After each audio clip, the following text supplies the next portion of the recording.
تصویریں اور کیمرے اور مووی اور پہ اللہ رسول کی بات جو اصل کام ہے وہ کرنا ہے ہم نے۔ یہ وقت کی ایک ضرورت ہے۔ اب بعض اوقات بعض چیزیں مجبوری بھی ہیں، ہمارا تو بس نہیں چلتا، ورنہ کبھی ان چیزوں کے قریب نہ جائیں، ان سے مکمل بچ جائیں۔ آپ مہربانی کریں میری تھوڑی سی بات سنیں۔ اب تو کسی وقت منت کرنی پڑتی ہے کہ چل یار موبائل نہ تک لے، میری گل سن لے، تو منت کرنی پڑتی ہے، یہ حال ہو گیا ہے۔ اور فوٹو ضروری ہے، کوئی گرتا ہے تو گر جائے، چوٹ لگتی ہے تو لگ جائے، فوٹو رہ گئی تو پھر پتہ نہیں کیا ہو جائے گا۔ اللہ آپ کو سلامت رکھے۔ اس کو دماغ پہ نہ سوار کریں فوٹو کو۔ ضرورت کے لیے کوئی چیز ہو تو اتنی کافی ہوتی ہے جتنی اس کی ضرورت ہے۔ میری بات کی سمجھ آ رہی؟ ہم تو کسی بھائی کے لیے دعا کرنے آئے ہیں، اسی تے اللہ دا ترلا مارنا ہے کہ یا اللہ جڑا چلا گیا وہ دی بخشش فرما۔ لیکن اس کے لیے تو یہ تھا کہ ہم وضو کرتے، سر پہ کوئی ٹوپی رکھتے، کوئی تسبیح پڑھتے، کوئی وظائف پڑھتے، ان کو جمع کرتے اور اصالہ ثواب کرتے، بیٹھ جاؤ جی۔ لیکن ہم جو ہیں، ہم تو کسی اور موڈ میں، تو مہربانی کریں تھوڑی سی توجہ دیں تاکہ کچھ باتیں دین کی آپ کے ساتھ ہو سکیں۔ عزیز دوستو، اللہ تعالیٰ نے انسان کو بڑی قیمتی زندگی دی ہے، اور ایک بندہ دنیا میں آتا ہے، وقت گزارتا ہے، لمبا ٹائم اسے ملتا ہے، پھر وہ دکھ بھی کئی دیکھتا ہے زندگی میں، کئی دشوار گزار گھاٹیوں سے وہ گزرتا ہے، پھر اس کا انتقال ہو جاتا ہے، دنیا سے چلا جاتا ہے۔ اب یہ سارا معاملہ کوئی فضول نہیں، معاذ اللہ کوئی مہمل نہیں کہ بندہ آیا اتنے دکھ دیکھے اور چلا گیا، اس کا ایک مقصد ہے۔ اللہ تعالیٰ نے ارشاد فرمایا کہ الذی خلق الموت والحیات لیبلوکم ایکم احسن عملا، فرمایا ہم نے موت اور حیات کو اس لیے پیدا کیا ہے تاکہ پتہ چلے تم میں اچھے کام کون کرتا ہے، بہترین عمل کون کرتا ہے، سوسائٹی میں، معاشرے میں اچھا کردار کون چھوڑ کے جاتا ہے۔ یہاں سے جو لوگ سعودی عرب جاتے ہیں، ان کا والد قرض اٹھا کے، پلاٹ بیچ کے، یا ماں زیور بیچتی ہے، مجبوری ہے، چلو وہاں جائے گا، کوئی کاروبار کر لے گا۔ لیکن بندہ یہاں سے اتنی مجبوری کے بعد وہاں جائے اور وہاں جا کے وہ بالکل فارغ بیٹھا رہے، تو اس کو ہر آدمی سمجھاتا ہے، اور کچھ لوگ اسے سخت جملوں سے بھی نوازتے ہیں، کہتے ہیں یار اتنی مشکل سے تیرے باپ نے بھیجا ہے، اتنی آرزوؤں کے بعد تیری ماں نے تیرے لیے بندوبست کیا ہے اور تو یہاں فارغ پھر رہا ہے۔ آپ نے دیکھا ہوگا کہ جو لوگ اسکول کالج میں پڑھتے ہیں اور ماں باپ غریب ہوتے ہیں تو ان کے اساتذہ جب انہیں سمجھاتے ہیں تو ساتھ یہ بھی کہتے ہیں کہ یار دیکھ تیرا ابا کتنی مشکل سے تیرے خرچ پورے کرتا ہے۔ اگر کوئی شخص بھی کسی بھی مقام پہ کوئی ذمہ داری اسے دی جائے اور وہ اپنی ڈیوٹی ٹھیک نہ کرے، مقصد پورا نہ کرے، تو لوگ اس سے خوش نہیں ہوتے، لوگ اس کے لیے اچھے جذبات نہیں رکھتے، کہتے تو اپنا مقصد نہیں پورا، میں یہاں آیا ہوں آپ کو اللہ رسول کی بات بتانے، آپ نے اچھا گمان کر کے مجھے دعوت دے لی کہ شاید یہ ہمیں صحیح طرح سمجھا سکتا ہے، اب میں یہاں آ کے آپ کو اللہ رسول کی بات بتاؤں ہی کوئی نہ، تو آپ کہیں گے میاں آپ کو تو بلایا تھا کہ آپ ہمیں کوئی سمجھا دیں، کوئی نصیحت کر دیں، تو آپ تو ادھر ادھر کی ہانک کے چلے گئے، قبول نہیں کریں گے لوگ۔ مقصد کو سمجھنا چاہیے۔ رزق ضرور کمائیں، بڑی اچھی بات ہے، نکاح، بچے، گھر، برادری، قبیلہ، یہ ساری چیزیں ضمن ہیں، ذیل ہیں، اصل کیا ہے؟ ایکم احسن عملا، مقصد تمہارا یہ ہے کہ پتہ چلے تم میں بہترین عمل کون کرتا ہے۔ اپنے بچوں کے لیے دوڑ دھوپ کرنا یا مال دولت جمع کرنا یا جناب آسائشیں اکٹھی کرنا، یہ تو غیر مسلم بھی کر رہا ہے۔ میں اکثر کہتا ہوں کہ یہ دیندار طبقہ ہے، میری طرح کے لوگ ہیں، تو ایک بندہ 6 گھنٹے کا سفر طے کر کے آیا ہے، اس نے اسے دیندار سمجھا ہے، نیک آدمی سمجھا جبھی آیا نا، کتنا بڑا اس نے اسے مقام دیا ہے کہ اسے حضور سید عالم علیہ السلام کے دین کا نمائندہ سمجھا ہے۔ یہ خطیب صاحب ہیں، یہ استاد صاحب ہیں، امام صاحب ہیں، پیر صاحب ہیں، کتنا بڑا اپنا مقام اگر بندہ کبھی سمجھے تو کتنا لوگوں نے اسے بڑا درجہ دیا ہے. اب ایک بندہ ولی سمجھ کے آ رہا ہے، اس کو کتنا درجہ ملے گا، لیکن اگر سامنے والا جس کو وہ اتنا مقدس مقام دیتا ہے کہ ولی سمجھتا ہے، اور اس بندے کا لالچ 2-4 ہزار ہو جائے، 15-20 ہزار 25 ہزار کی تقریر بیچے، نعت بیچے، دعا بیچے، معاذ اللہ، تو اس کا درجہ کتنا بڑا تھا اور وہ کہاں پہ گیا ہے. بھئی یہ کام تو کوئی اور کاروبار کر کے بھی کیا جا سکتا ہے. ضروری تھا کہ حضور کی تعریف کر کے تم کمائی اکٹھی کرتے؟ تو کوئی اور کام کر لیتے، بڑے کام ہیں دنیا میں، کوئی اور کر لیتے. مقاصد ہمیشہ اعلیٰ رکھیں، چھوٹا مقصد، بڑے مقاصد. یہ جو آرام ہے، آسودگی ہے، آرام سے بیٹھنا ہے، کھانا پینا ہے، اچھا گھر ہونا چاہیے، تنگ کوئی نہ کرے. تو حضرت امام حسین تو مسجد نبوی کے خطیب ہیں، حضور کے روضے پہ بیٹھے ہیں، لوگ پلکیں بچھا کے سلام کرتے ہیں، تو ٹھیک ہے بیٹھے رہتے، موج لگی ہوئی تھی، کیا ضرورت تھی. لیکن امام علی مقام رضی اللہ تعالیٰ عنہ نے مقصد دین رسول پاک سے سیکھا تھا.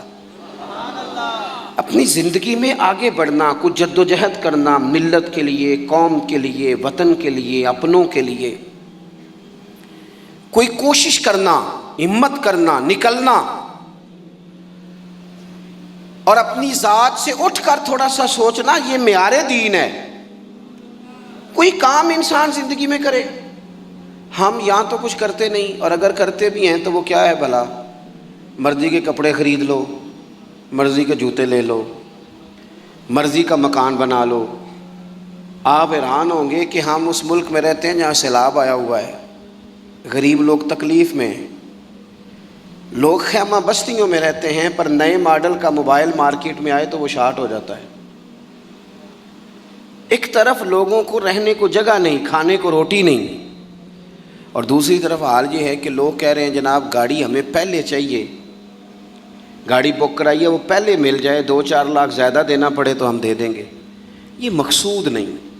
مقصد جب بڑا ہو جاتا ہے نا، بڑا، پھر خود بخود یہ چیزیں چھوٹی لگنے لگ جاتی ہیں. یہ جتنی دوڑ دھوپ ذاتی زندگی کے لیے یہ چھوٹی لگنے لگ جاتی ہے. یہ بھلا لوگ اکتائے کیوں رہتے ہیں؟ مقصد اعلیٰ نہیں بنایا. چلیں ایک بندے کا مقصد ہے میں نے شہرت حاصل کرنی ہے، ہو گئی شہرت، جہاں سے جاتا ہے لوگ سلوٹ مارتے ہیں، اب ختم ہو گئی زندگی. ایک شخص نے یہ مقصد بنا لیا کہ میں نے بہت سارا مال جمع کرنا ہے، تو ہو گیا مال جمع، تجوریاں بھری پڑی ہیں، اندر کروڑوں روپیہ ہے، لیکن بیمار ہو گئے تو بیماری صحت پیسوں سے خریدی نہیں گئی،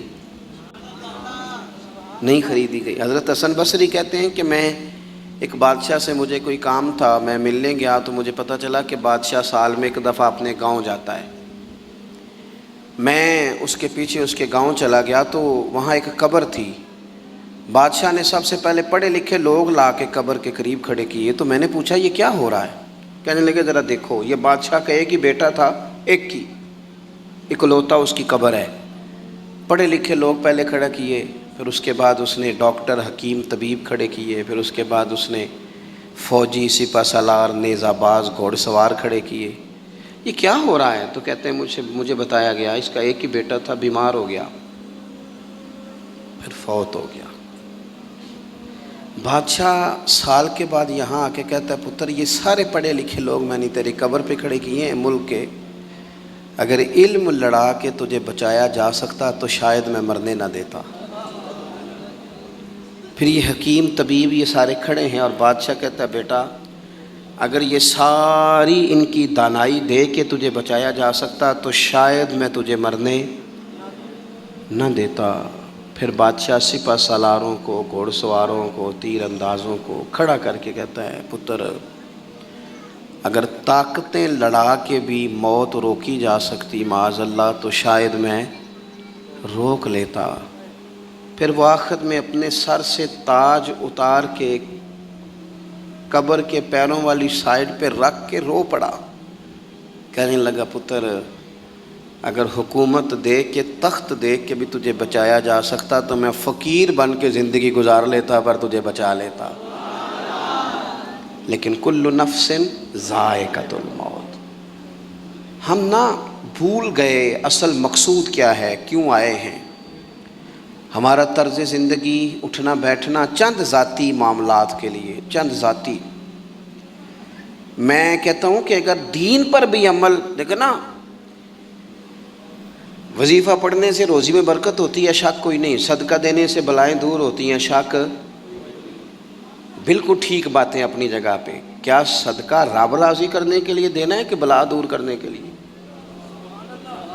شک کوئی نہیں اس میں کہ آپ اللہ کی راہ میں خیرات کریں گے تو روزی میں برکت ہوگی، تو آج آ کے وہ وظیفہ بھی صرف روزی میں برکت کے لیے ہی پڑھنا ہے۔ وہ جو سب سے بڑی رضا ہے رب کی، دیکھو ضروری نہیں ہوتا۔ میرے حضرت صاحب رحمۃ اللہ علیہ ایک دفعہ بھی میرے گھر نہیں آئے، اور آپ حیران ہوں گے کہ میں سمجھتا ہوں کہ شاید بہتر ہوا، کیونکہ میری اتنی حیثیت نہیں نا، اوقات نہیں نا، میں کو جیتے دل بر سونا، میں کیوں کر اس نو بھاواں، او ویڑے میرے وڑدا نہ ہی پئی لکھ وسیلے پاواں۔ میں سمجھتا ہوں کہ اگر ان کی بات مان لی، ان کے طریقے پہ عمل کر لیا، ان کی کوئی رضا مل گئی اپنے بزرگوں کی، اساتذہ کی، تو یہ زیادہ ضروری کام ہے، یا زیادہ ضروری کام یہ ہے کہ فوٹو ساتھ آ جائے، یا زیادہ ضروری کام یہ ہے کہ وہ کسی جگہ ریکارڈڈ، باقاعدہ ریکارڈڈ میری تعریف کر دیں کہ بلے بلے؟ یہ تو ٹھیک ہی نہیں۔ چیزوں کو جب تک ان کی اصل میں نہیں لیا جاتا، اصول میں، اتنی دیر تک معاملات بہتر ہے۔ ہم آئے ہیں دنیا میں بڑے بڑے کام کرنے، ہمیں کوئی کام کرنا چاہیے۔ ہمارا بڑا وقت ضائع ہوتا ہے، کوئی مقصد نہیں ہمارا فضول خوش گپیوں کا، لیکن مار رہے ہیں گپے، کوئی مقصود نہیں، پھٹے پہ بیٹھے ہیں، چوک پہ بیٹھے ہیں۔ ایک ڈھیر سارا طبقہ ہے جو کہتا ہے میں بور ہو رہا ہوں، تو میں اکثر کہتا ہوں کہ بور ہونے کے لیے بھی تو ٹائم چاہیے نا، ہمیں ملتا ہی نہیں، بور ہونے کا بھی نہیں ٹائم ملتا، کیسے ہو، ٹائم ہی کوئی نہیں، بیمار ہونے کا نہیں ملتا، رات کو طبیعت خراب ہو گئی تھی، یہ گلا سارا، مسلسل کئی دنوں سے سفر میں ہوں، تو صبح کوشش کی، اپنے آپ کو ہمت دلائی، مسلسل میرے خیال ہے آج چوتھا پانچواں دن ہے میں سفر میں ہوں، روز کئی کئی گھنٹے کا سفر، تو میں نے ہمت دلائی اپنے آپ کو۔ تو مجھے کہہ رہے تھے گھر والے کہ ذرا آرام کر لے، میں کہ وہ بھی تو ٹائم چاہیے نا، کام تو وہ والا کریں گے جس کے لیے تو ٹائم پڑا ہے ہمارے پاس ضائع کرنے کو، ادھر ضائع کرو، ادھر ضائع کرو، وہاں ضائع کرو، میں بور ہو رہا ہوں، بھائی بور ہونے کو بھی تو ٹائم چاہیے۔ سنو، میرے نبی پاک علیہ السلام نے فرمایا جب صبح دن چڑھتا ہے نا، سورج نکلتا ہے۔ آج کون سا دن ہے؟ اللہ آپ کو خوش رکھے، پیر شریف ہے، اگست کی کتنی ہے؟ ماشاءاللہ، محرم کی 23، یہ بھی یاد رکھا کریں اسلامی تاریخ میں۔ یہ جو 2022 کا 22 اگست ہے نا، یہ آج آپ کو ملا ہے، دوبارہ یہ تاریخ کبھی نہیں ملے گی۔ نبی پاک صلی اللہ علیہ وسلم فرماتے ہیں جب دن چڑھتا ہے تو وہ دن اعلان کرتا ہے کہ اگر کوئی کام کرنا ہے تو کر لو، میں آج آیا ہوں، آج کے بعد نہیں آؤں گا۔ یہ 23 محرم جو اس سال کا ہے یہ دوبارہ کبھی نہیں ملے گا۔ جس نے آج 23 محرم کو ایک سپارہ قرآن پاک کا نہیں نہ پڑھا، یہ دن خالی چلا گیا۔ جس نے آج ایک تسبیح بھی درود شریف نہیں پڑھی، یہ دن ضائع ہو گیا۔ جس نے آج کسی غریب کی مدد نہیں کی، کوئی درود پاک نہیں پڑھا، اس کا دن ضائع ہو گیا۔ ہمارے لمحے اللہ فرماتے ہیں اقترب للناس حسابهم وهم فی غفلۃ معرضون، لوگوں کے حساب کا وقت قریب آ گیا ہے، ابھی بھی غافل ہو کے پھر رہے ہیں۔ اب تو حساب دینے کا وقت آ گیا، ہڈیاں کھڑکن، گوڈے کمبن، اڑ گیا لک تیرا، اجے بھی گناہ تو باز نہ آویں، او واہ واہ مرد دلیرا، اجے بھی گناہ تو باز نہ آویں۔ اب تو بات آگے نکل گئی۔ دوستو، مصروف اوقات اور مصروفیت اللہ کے ساتھ، اپنے آپ کو تنہا کرو رسول اللہ کی بارگاہ میں، کچھ وقت مصلی کو، کچھ عبادت کو، کچھ خیر خائی کو، کچھ کوئی خیر کا کام جو ہم سے ہو سکے۔ نبی پاک صلی اللہ علیہ وسلم نے تو یہاں تک بشارت سنائی، فرمایا جس بندے نے گلی سے روڑا اٹھا دیا تھا نا کہ لوگوں کو تکلیف نہ ہو، چلو کچھ کیا تو تھا نا، جس نے روڑا اٹھا دیا تھا رب نے اس کی بھی بخشی فرما دی۔ اگر کوئی کام میں عرض کروں جو کام ہم کرتے ہیں نا، اسے ذرا صحیح کر کے کرنا شروع کر دیں، صحیح کر کے۔ میں ایک آفس میں تھا، دفتر میں کسی کام کے لیے گیا تھا، تو میں نے اپنے وہ ڈاکومنٹ سارے متعلقہ آدمی کو دیے۔ وہ مجھ سے کہنے لگے کہ ایک فلاں کاغذ آپ کا کم ہے، آپ کو دوبارہ جانا پڑے گا اور اپنے علاقے کی جو آپ کی یونین کونسل ہے وہاں سے فلاں کاغذ آپ بنوائیں گے، پھر آپ کا کام ہو جائے گا۔ تو میں نے کہا ٹھیک ہے۔ تھوڑی سی بات چیت ہوئی تو مجھے وہ پہچان گئے، کہنے لگے اوہو آپ تو فلانے صاحب ہیں۔ میں نے کہا جو نام آپ نے لیا ہے یہی میری دادی نے میرا نام رکھا تھا، صحیح پہنچ گئے آپ۔ وہ کہنے لگا اچھا آپ ہیں، آپ بیٹھ جائیں۔ میں بیٹھ گیا، انہوں نے خود ہی وہ کوئی کمپیوٹر سے چیزیں ٹائپ کریں اور وہ ایک فارم نکالا، مجھ سے سائن کرائے، کہنے لگے آپ کا کام ہو گیا، آپ تشریف لے جائیں۔ میں نے ان سے کہا کہ شکریہ تو میں آپ کا ضرور ادا کروں گا، پر میں زیادہ خوش نہیں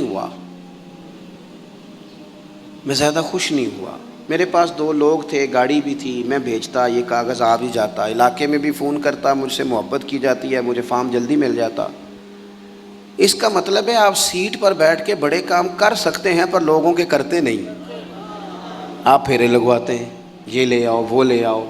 آپ جہاں بیٹھے ہیں بڑے مسئلے اگر آپ اپنی پہنچ سے کوئی حل کر سکتے ہیں۔ اور پھر میں نے کہا اگر آپ پسند کریں تو میں آپ کو حضور کا ایک فرمان، اگر آپ سمجھنا چاہیں تو غور کرنا چاہیں تو ایک فرمان عرض کروں۔ میرے نبی پاک علیہ السلام نے فرمایا جو بندہ بیواؤں کی مدد کے لیے نکلے، یتیموں کی خدمت کے لیے نکلے، یہ سرکاری ملازم فوت ہو گیا تو بیوی کے لیے بڑی مصیبت نہیں بن جاتی؟ ایک تو دن عدت کے، پھر کاغذ بنوانے، پینشن جاری کرانا، بچوں کے لیے مصیبت نہیں کھڑی ہو جاتی؟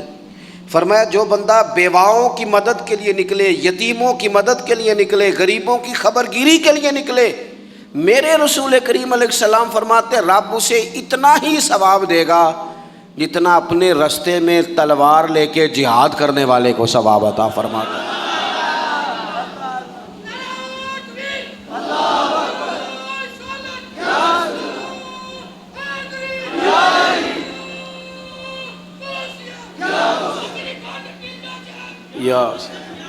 آپ صاحب بڑے درویش بندے، اللہ انہیں سلامت رکھے، اللہ ان کو جزائے خیر عطا فرمائے۔ آپ توجہ کریں جی، بس بات میں نے بڑی جلدی ختم کر دینی ہے۔ تو کوئی بہترین عمل زندگی میں، کوئی کار خیر جو ہم سے ممکن ہو سکے اپنی زندگی میں ضرور کریں۔ کوئی ایسا کام کر جائیں، کوئی ایسا کام دیکھیں نا، نبی پاک علیہ السلام نے فرمایا آپ میری طرف دیکھیں جی، تھوڑے آگے ہو جائیں، نہیں پیچھے دیکھیں نہیں، اوہو کہا کچھ ہے کر کچھ رہے ہیں۔ میں نے کہا ایک قدم آگے ہو جائیں جتنا ہو سکتے ہیں۔ اچھا آگے ہونے کو کہا، پیچھے دیکھنا شروع کر دیا۔ اب آپ بولے نہیں جی میں جو بول پڑا ہوں، اب وہ پیچھے جانے دے، دوستوں کو پیچھے کی طرف دیکھیں جی، ادھر جائیں، ادھر پیچھے سے آئیں۔ اللہ خوش رکھ کے گردنیں پھلانگنا منع ہوتا ہے، پیچھے جا کے جہاں جگہ بنتی ہے وہاں آپ تشریف رکھیں۔ جگہ اصل میں کم تھی، بڑی جگہ بندوبست کرنا چاہیے تھا۔ یہ تو محبت والے سنگی ہیں، اس ٹائم اتنے سارے آ گئے ماشاءاللہ۔ چلیں بہرحال بات بھی مکمل ہو گئی، اللہ آپ کو جزائے خیر دے۔ آپ غور کریں جی میں کیا عرض کر رہا ہوں۔